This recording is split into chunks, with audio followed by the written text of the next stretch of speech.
Welcome to So We Gather, the intersection of culinary and conversation, where we not only break the bread, but we break the ice. Dinner is served.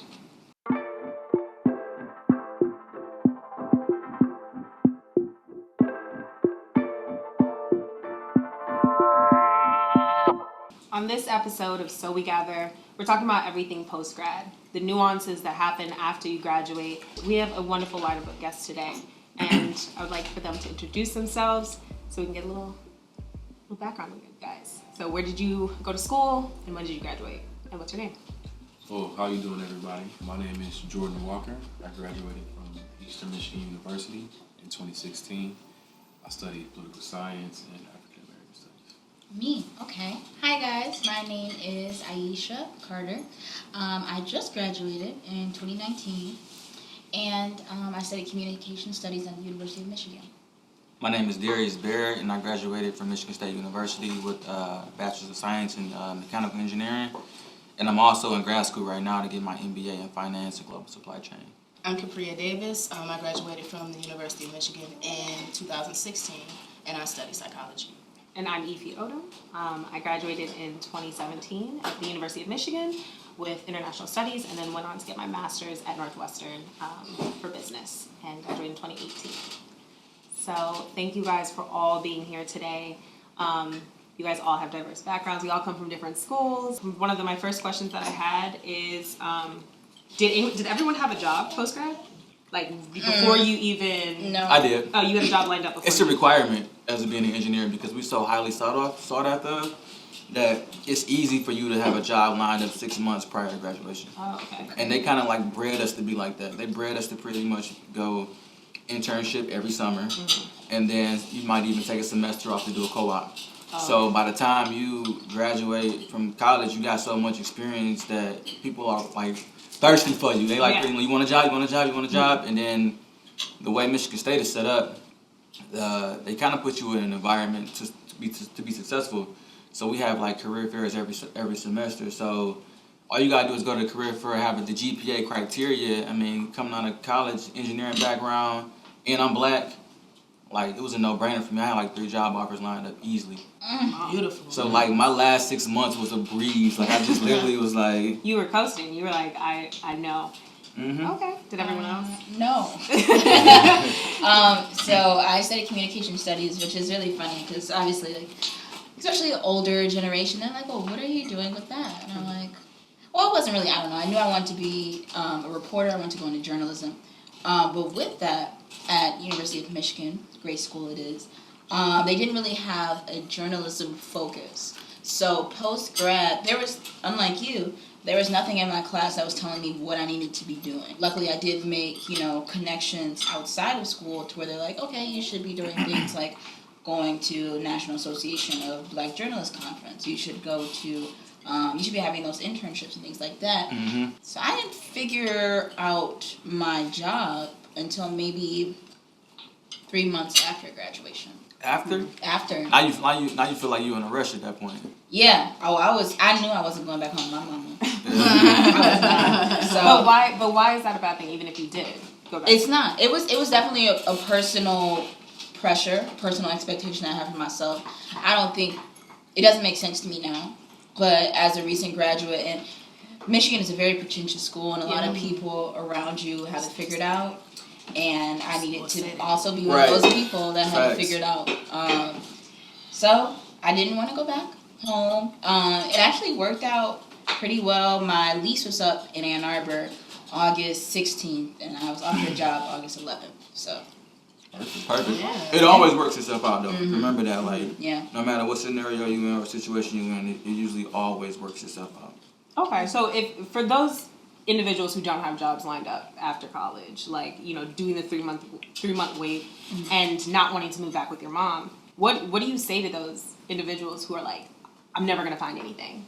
It's not going to happen for me. I mean, it's like, what do you say to them? To everybody or for her? No, just everyone. It's open to Well, everyone. for one, that's the wrong mindset to have, period. But it can feel like that. It can feel like, I'm never going to find something. I've gotten a million no's, not a single yes. And especially when you've never gotten a yes. Yeah. What did any of you have to deal with a lot of no's?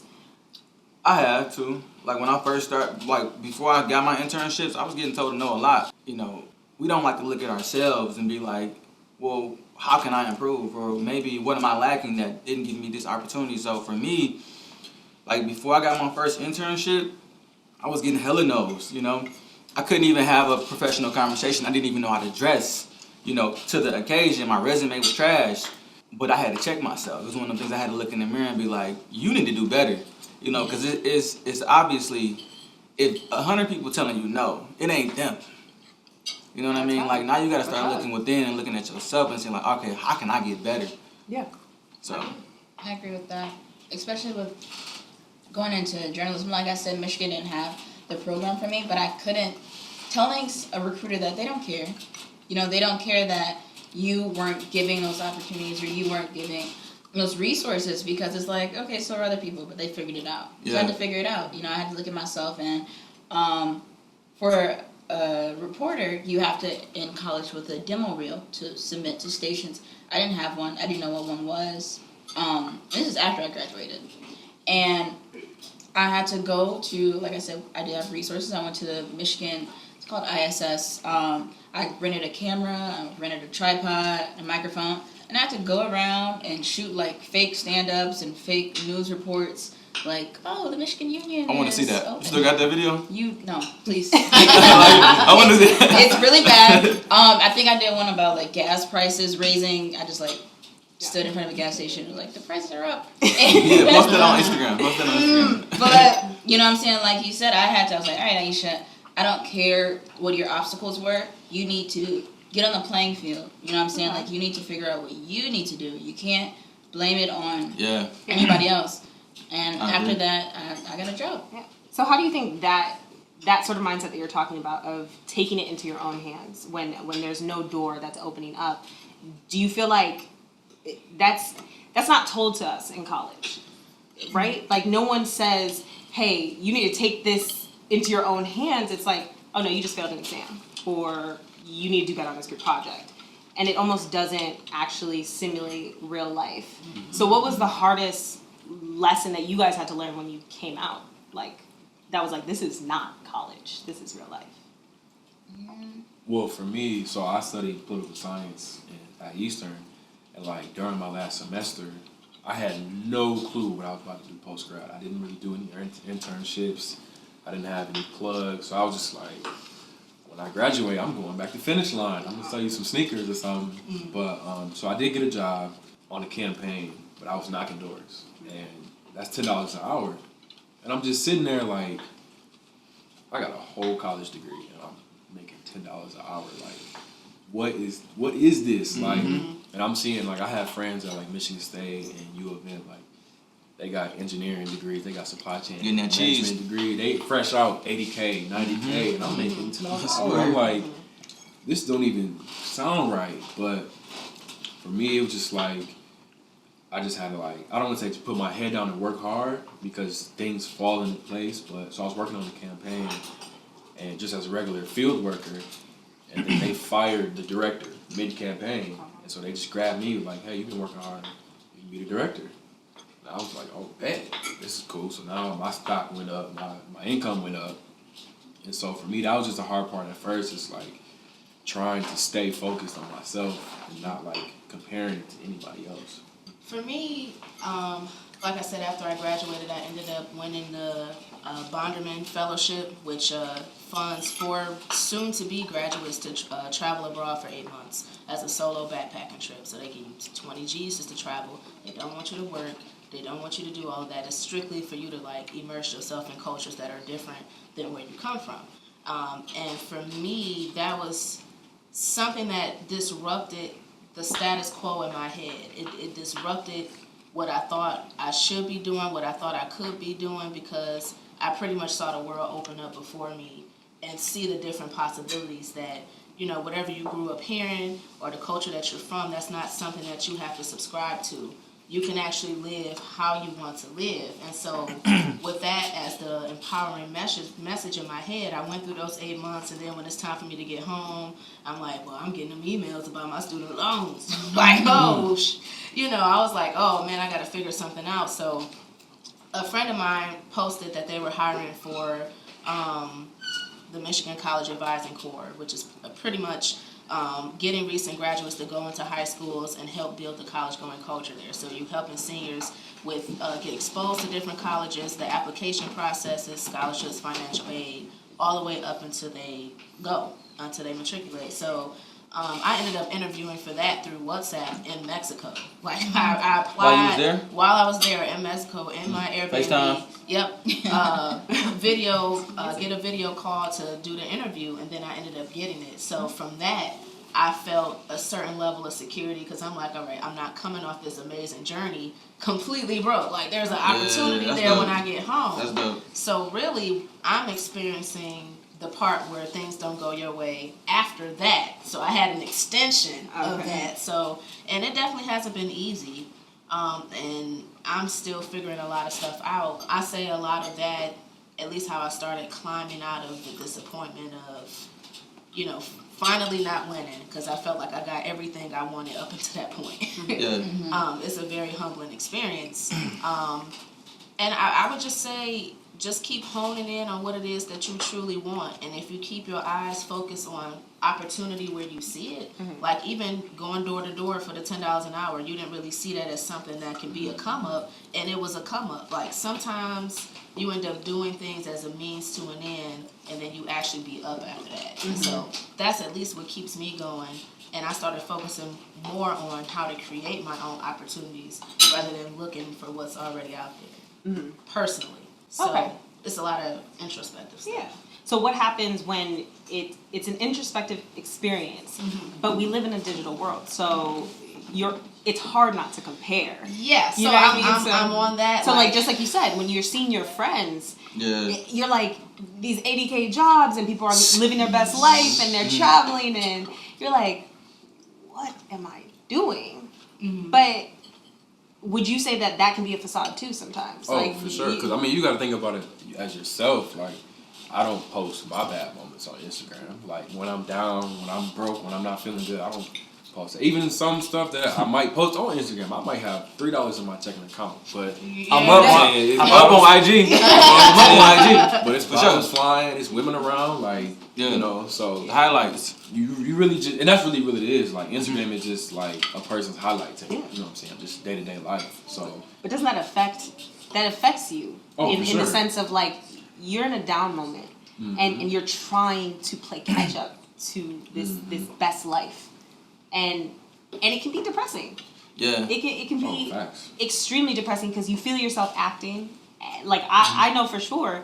I remember my first time coming back. I had people coming up to me like, "Yo, you're living the life. You're out in New York. Facts. Like you know, I knew you were gonna do big things." I'm like, I hate my job. I'm broke. What are you talking about? I'm really bye. Like you're just like I cry every day at work. Like but you believe in me, so thank you. Like and I can't tell you that all these things are how I feel. So it became one of those things where I had to really evaluate with my family, with my sister, with my brother-in-law. Like, yo, what are you at? Take a step away from social media. Take a step away, or you don't have to make it look like you're living this life. Yeah. It's okay not to. It really is okay not to. And that's I think the biggest problem. Is that we have to act like everything is okay. Like, oh, post grad, we are all good. Like, you know what? Actually, Nice. because of that, I did a YouTube, y'all. Shameless plug. But what's your YouTube? Yeah. Aisha Carter TV Easy.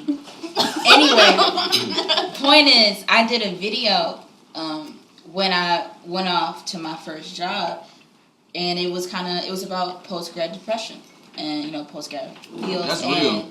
Yeah, and I didn't even realize I was put on a facade on Instagram. I didn't realize people thought I had an ideal life because I never attempted to portray that. But people were so into my transparency. Like, I got, some people watching my YouTube, but, people were, commenting and, thank you for this and things like that. And it was, that was how I got through it, of, the digital age and all of that is, I'm going to be transparent for you all because I know how I felt when I saw people, and their accomplishments. And I'm going to make sure you know that despite me having a job, despite me living on my own, everything ain't good. Mm-hmm. And I think that can help somebody else somewhere. Yeah. I mean, it definitely can help. Just to have those dialogues. I think that's why it's important to get people around the table and be like, what was your experience? Mm-hmm. Because often we see the end result. Yeah. We don't see when it's happening. Yeah. Mm-hmm. You don't see, I wasn't seeing you. I couldn't say like, wow, Jordan, I didn't know you were going door to door. Like, these aren't things that I would know. No, that's why I posted a video on a house that we just did, and it literally was like all the stuff all the challenges that we went through. Like, you seen the finished product. I posted that first, of course, I got the highlights, but then I came back and doubled back and was like, look, it looks sweet. But I'm going to tell y'all, this was rough, this was tough, this was challenging. We went broke, we went over budget. We fired contractors. Mm-hmm. So it's like, it's telling the whole picture. You get to see the whole story. It's just kind of like the highlights. Like, so you can really figure out if this really what you want to do or if this really not what you want to do. So I agree. You definitely got to be a little bit more transparent. And I think, like you were saying, it adds value to other people's lives as well. Yeah. So what makes you pivot and those leaps? What triggered those pivots and leaps in your life to where you are at now? Because we all started off, I started off thinking I want to do one thing, living in New York, doing advertising, and now I'm back home. That's because I feel like when you really think about your day-to-day, what you're actually doing every day is getting up and going to work 90% of your time in your life. And if you're not happy doing that, then something is wrong in a sense. You can have the money, you can have the stability or the ideal dream that you're supposed to have now that you invest in yourself for this degree. But at the end of the day, if I have to spend most of my able life working, that's where you at every day. I need some sort of gratification. I need some sort of meaning attached to my work that I feel like I care about. For me, it's more about my happiness on the day-to-day. And if I feel like if I'm not happy doing this, then there's definitely something out there geared more towards what I'm interested in than me settling for this. Because I just personally can't fathom going all my days up until retirement doing some shit I hate. That don't feel good. Like you said, going to work crying. I've already had that. Looking at your return and like, man, I'm check the check. Certain shit ain't working. Yeah. So something has to change. So for me, that's when I really started to buckle down on what that strategy may be. What does that look like for me? And what opportunities can get me there? Whether there's doing different jobs that's not necessarily related to exactly what I want to do, but I'm developing the skill for this. Mm-hmm. And I'm adding all these things to my resume or getting these different skill sets under my belt so that when I'm ready to do that thing or create that thing, I feel like I have all the tools necessary to at least start.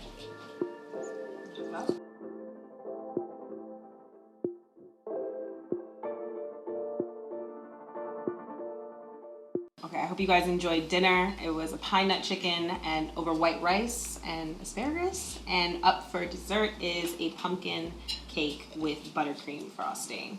So. What about the vegan food that I ate? You ain't gonna give a shout out to that? Seva, shout out. Yeah, just moving into dessert and talking about all of our experiences. I definitely want to know, for you guys, when you, now in your lives, like, what are some of the goals that you guys have for the next, 2-3 years, short term? Because there's a lot that's happened since you all graduated. Mm-hmm. So what is the goal moving forward? For me, it sounds so cliche. Happiness. Like, really, like, focusing on what I want, my happiness.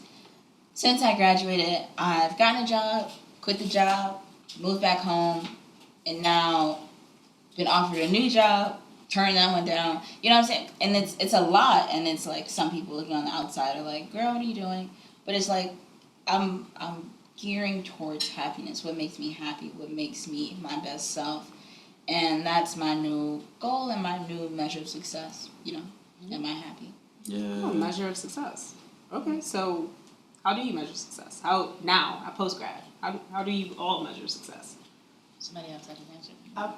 I want to piggyback off of that in terms of happiness, yes. Honing in on what's true to you and trying to get my life as close to that thing that truly makes me happy as much as possible.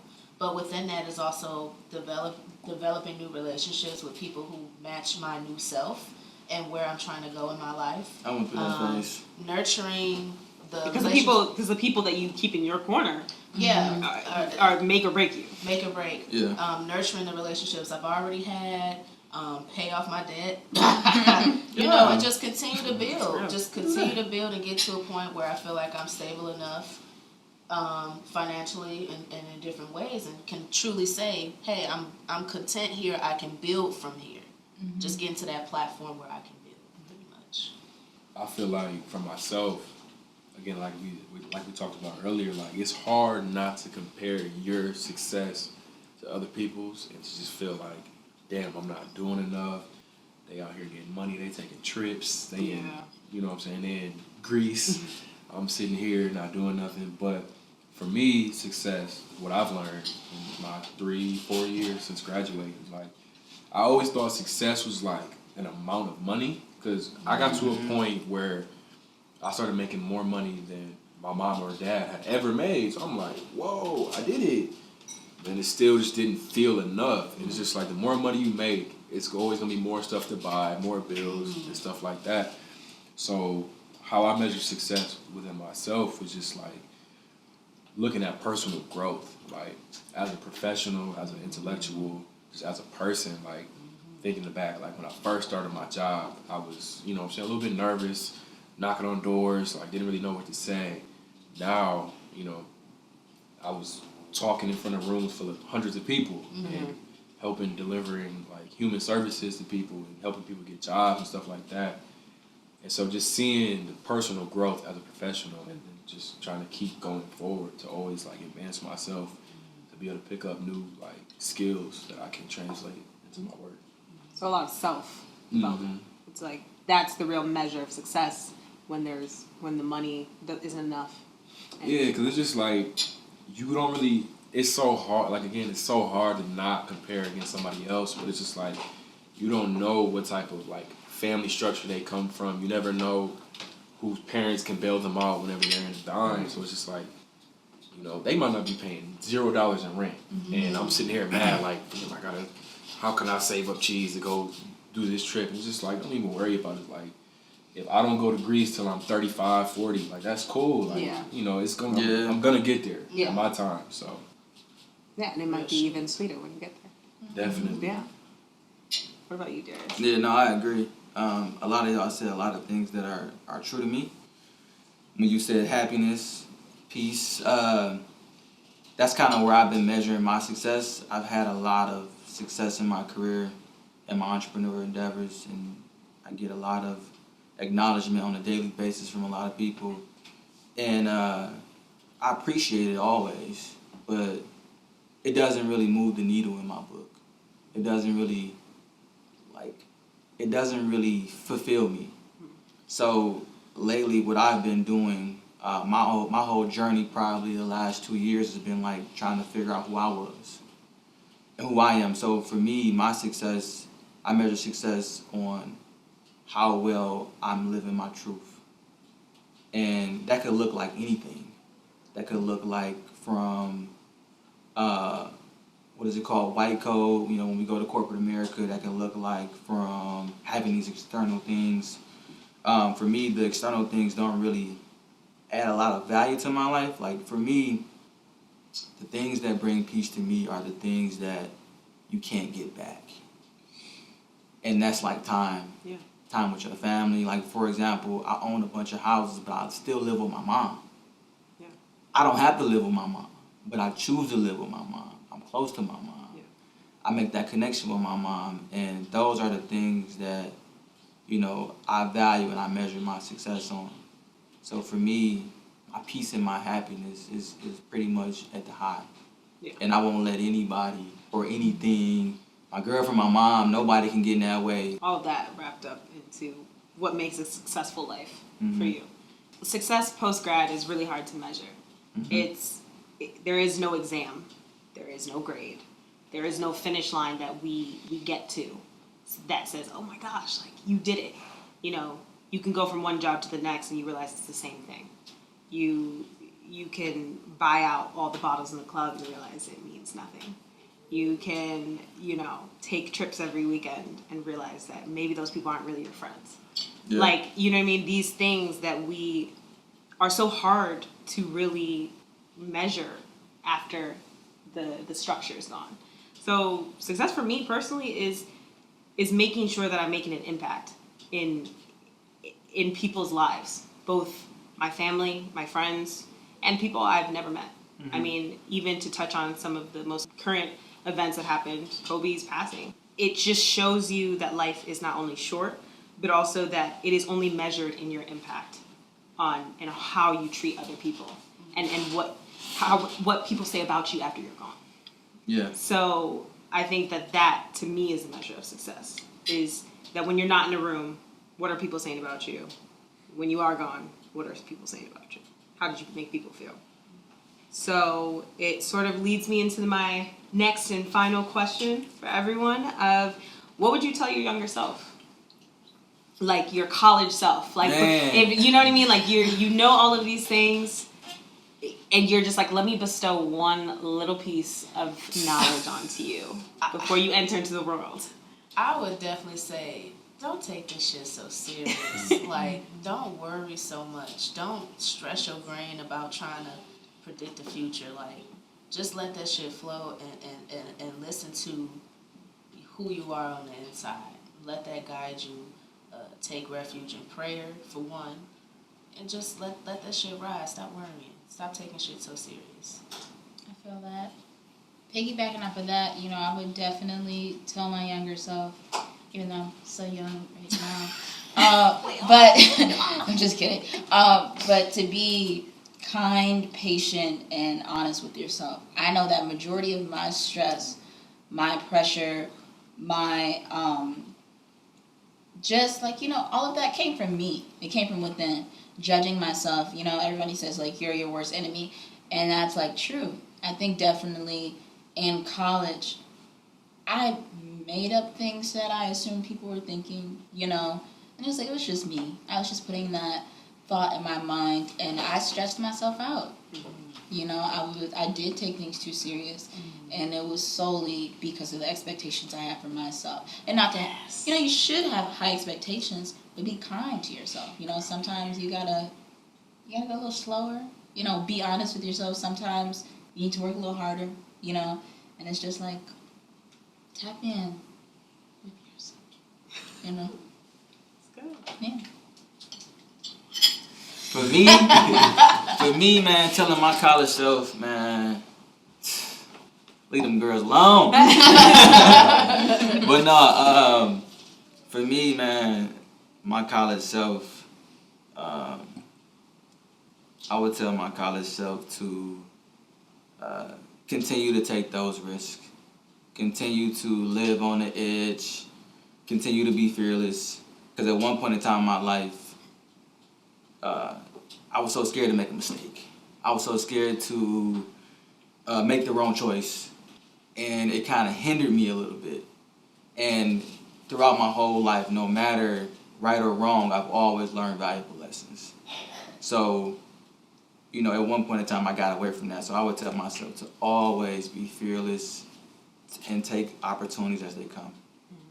I think as far as telling my college self something, I would tell them to do everything they're currently doing just because the mishaps are what made me who I am. You know, it's just as important to learn what you like to do as learning what you don't like to do. And, you know what I'm saying, sometimes you got to fall to really, you know, understand where up is. 100%. But something I would tell myself to do is just, like, learn what makes you happy. And I felt like I didn't really get that until probably like the last year or so. So it's just like, because in college there's a structure there. It's just like, okay, you know, homies, we're gonna hit this party this day. We're gonna go hoop at the rec on Saturday, Sunday, and back to class. It's just like a schedule. So it's just like when you graduate, it's kind of like, okay, what am I gonna do now? I'm not really around my friends like that. So I spent a lot of time just turning up in the club, drinking, smoking, doing whatever. And it's just like, that's not what really makes me happy. To an extent, I mean, you know what I'm saying, you catch it at the right time. I swear, it's gonna go up. Yeah. For example, like I've recently been getting into like opera. Like, Yeah. I would never have even thought I would be interested in that. But, you know what I'm saying, just classical music, jazz, like just expanding my horizons. I felt like I've missed out on years of just things I could have been doing that actually made me happy and spoke to me internally. So just be more open, learn more about yourself is what I would tell myself. Those are all amazing, amazing things. Like, I think things that people need to hear. Because if I could tell my younger self something, it would be to stop caring what other people think. And just do whatever I wanted to do. Who cares? Put it out. Who cares? Do this. Who cares? Join this organization. Who cares? Like, so much of how I was thinking was based on, you know, what other people would think of it. Or what you thought other people would Yeah, think. what I thought other people would think. When Yeah. really, most people don't care. Ain't nobody thinking about you. Nobody's thinking about me. So it's like, what They're was the thinking about their harm? own problems. Of course. And so what was the harm in me doing it? Yeah. And so that's what I would tell myself. And that's what I think I would tell even, you know, my current self is, and everybody here. It's like, yo, find what makes you happy and also find what fulfills you.